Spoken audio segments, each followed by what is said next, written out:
Assalamu alaikum, dear students. I am Zair Ahmad Gilani, teacher at Drawing Path, class 9th, subject science. Today's topic is components of a solution. बच्चों, हमने solution के बारे में पढ़ा. मैंने आपको पढ़ाया कि solution क्या होता है. आज हम components of solution पे पहुंचे हैं. तो ये components of solution क्या होते हैं, आज हम इसकी तरफ देखेंगे. ठीक है, स्टार्ट करते हैं. Class 9th, subject science.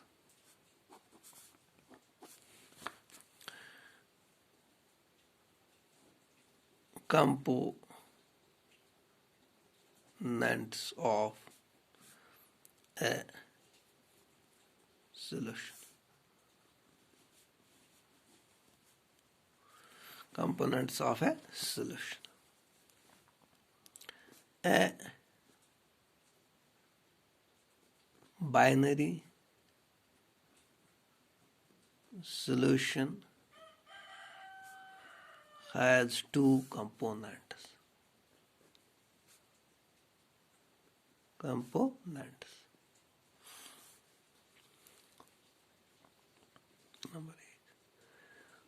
The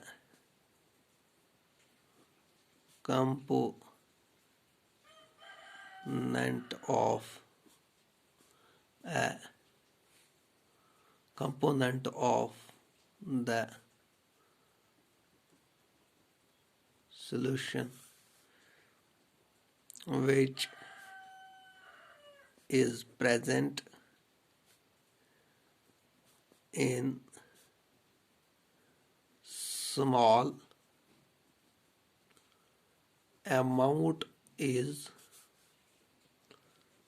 called the solute. दूसरा क्या है? The component of a solution which is present in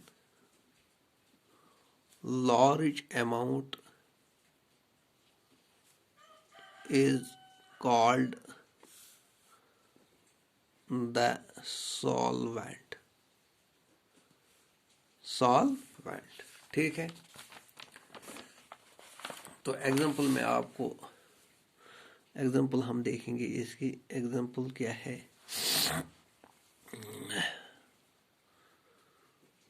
When sugar is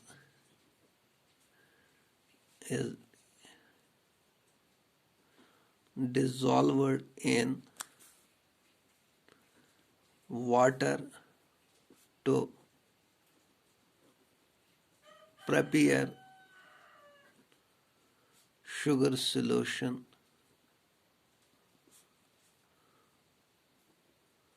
sugar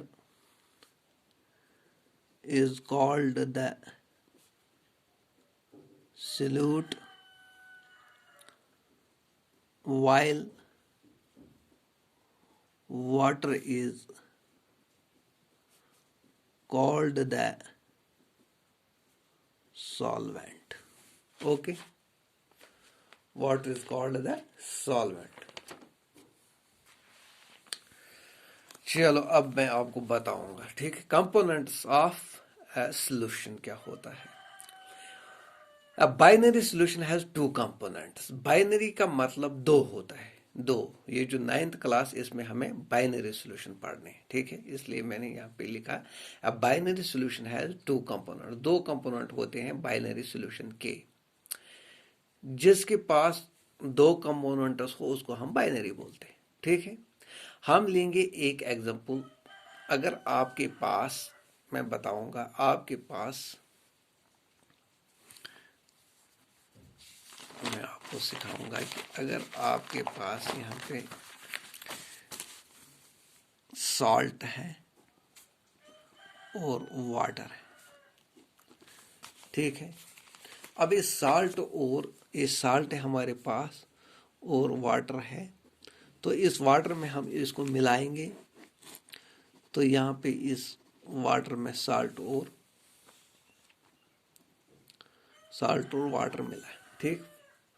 तो इसको क्या बनेगा, साल्ट वाटर, ठीक है। तो यहाँ पे हमें क्या देखना है कि एक बात हमें देखनी कि जिसकी कम मात्रा हो उसको हम सॉल्यूट कहते हैं, और जिसकी ज्यादा मात्रा हो उसको हम वाटर कहते हैं। यानी यहाँ पे साल्ट वाटर में घुल मिलता है, ठीक है। तो इसको हम क्या कहेंगे, वो साल्ट है सॉल्यूट और वाटर क्या है, सॉल्वेंट, ठीक है। ये आपको समझ आ गया होगा। अच्छा, अब वाटर और साल्ट को मिलाते हैं। मैंने अभी आपको दिखाया कि जब हम साल्ट और वाटर को मिलता है, अब सॉल्यूट क्या होता है। अब हम इसमें देंगे सॉल्यूट क्या है और सॉल्वेंट क्या है, जो मैंने अभी आपको बताया। इसमें तो आपको एक डिकम एक होना चाहिए कि हम इन दोनों को मिलाते हैं। तो जब हम इसको मिलाते हैं तो इसके लिए हमें जब ये देखना होता है कि सॉल्यूट क्या होता है और सॉल्वेंट क्या होता है, इसके लिए हमें एक डेफिनेशन इसकी डेफिनेशन होनी चाहिए कि ये क्या होता है। सॉल्यूशन का वो कंपोनेंट जो कि स्मॉल अमाउंट में प्रेजेंट होता है, इसे हम बोल देते हैं सॉल्यूट, ठीक है। यानी सॉल्यूशन जो हमने ये सॉल्यूशन बनाया साल्ट और वाटर को मिला के, यानी दो चीज़ों को मिला के, जिस चीज़ का इन दो में जिसका स्मॉल अमाउंट होगा उसको हम बोलेंगे सॉल्यूट, और जिसका अमाउंट लार्ज होगा उसको हम सॉल्वेंट बोलेंगे, ठीक है। या एक और डेफिनेशन में आपको बताऊंगा सॉल्यूशन और सॉल्वेंट की। मिक्सचर या सॉल्यूशन का एक ऐसा कंपोनेंट जो कि दूसरे कंपोनेंट में जाकर के डिसॉल्व हो जाए, इसको हम कहेंगे सॉल्यूट, जो डिसॉल्व हो जाएगा। और जिस कंपोनेंट में पहला वाला कंपोनेंट डिसॉल्व होगा उसको हम सॉल्वेंट कहते हैं। इसका मतलब क्या है कि सॉल्यूट और सॉल्वेंट में इतना ही फर्क है कि सॉल्यूट सॉल्वेंट में डिसॉल्व हो सकता है, ठीक है। तो अब यहाँ पे जो एग्जांपल हमने ली है, इसलिए व्हेन शुगर इज डिसॉल्व्ड, अब हम अगर शुगर और वाटर को आपस में मिलाते हैं, ठीक है, तो शुगर और वाटर आपस में मिल जाता है तो शुगर सॉल्यूशन बनता है। तो इसमें शुगर की मात्रा कम है क्योंकि ये वाटर में डिसॉल्व हो जाता है। तो यहाँ पे शुगर डिसॉल्व होता है वाटर में, तो शुगर क्या है, सॉल्यूट है, और वाटर क्या है, सॉल्वेंट है, ठीक है। अब आपको पता चल गया होगा कि सॉल्यूट और सॉल्वेंट में क्या फर्क है। इंशाल्लाह अगले क्लास में आपके साथ फिर हाजिर हो जाऊंगा। तब तक के लिए खुदा हाफिज।